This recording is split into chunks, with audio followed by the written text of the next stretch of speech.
कौन कहता है कि ईश्वर नजर नहीं आता? सिर्फ वही तो नजर आता है जब कोई नजर नहीं आता और वो माँ के रूप में नजर आता है।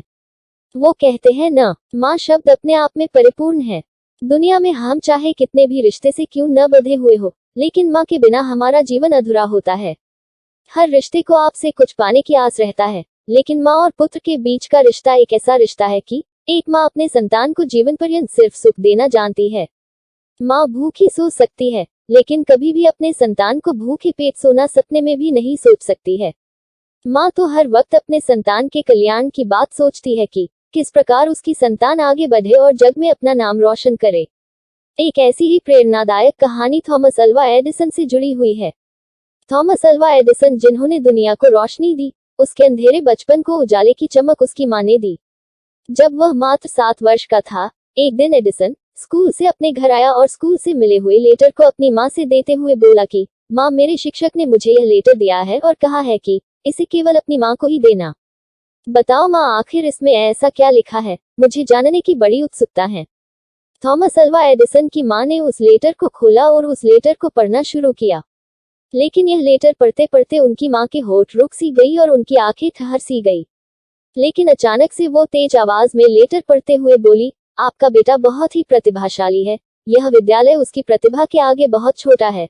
उसे और बेहतर शिक्षा देने के लिए हमारे पास इतने काबिल शिक्षक नहीं है। इसलिए आप उसे खुद पढ़ाए या हमारे स्कूल से भी अच्छी स्कूल में पढ़ने के लिए भेजे। ये सब सुनने के बाद एडिसन काफी उत्साहित हुआ और अपने आप पर गर्व करने लगा।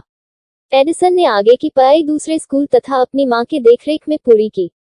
एडिसन की माँ नैन्सी एडिसन ने मशीनों और प्रयोगों में उसकी रुचि को पहचाना और उसे वैज्ञानिक प्रयोगों वाली एक पुस्तक लाकर दी।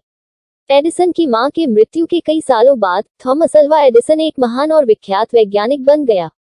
उन्होंने electronic bulb, motion camera, phonography सहित 1000 से ज्यादा चीजों का आविष्कार किया और अपनी आविष्कारों से दुनिया को बहुत गहराई तक प्रभावित किया।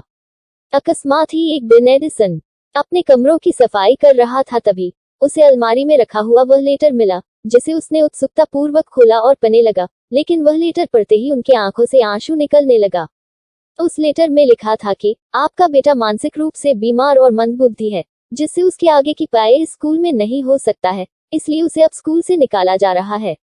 एडिसन अब भावुक सा हो गया और फिर अपनी डायरी में लिखा कि थॉमस एडिसन तो एक मानसिक रूप से बीमार और मंदबुद्धि बच्चा था, लेकिन मेरी माँ ने मुझे इस तरह गढ़ा कि मैं इस सदी का सबसे प्रतिभाशाली व्यक्ति बन गया। इस कहानी से हमें यह नैतिक शिक्षा मिलती है कि जीवन में हम क्या है, कैसे है, यह महत्वपूर्ण नहीं है। लेकिन अगर आपके ऊपर माँ की ममता और प्यार हो तो मानसिक रूप से बीमार बच्चे की भविष्य और नियति को भी बदला जा सकता है और बच्चा माँ के आंचल से दुनिया का सबसे महानतम व्यक्ति भी बन सकता है। दोस्तों, कैसा लगा थॉमस अल्वा एडिसन की एक प्रेरक कहानी? कमेंट कर बताएं। ऐसी ही प्रेरणा देने वाली कहानी सुनने के लिए हमारे चैनल को लाइक और सब्सक्राइब करें। जय हिंद दोस्तों।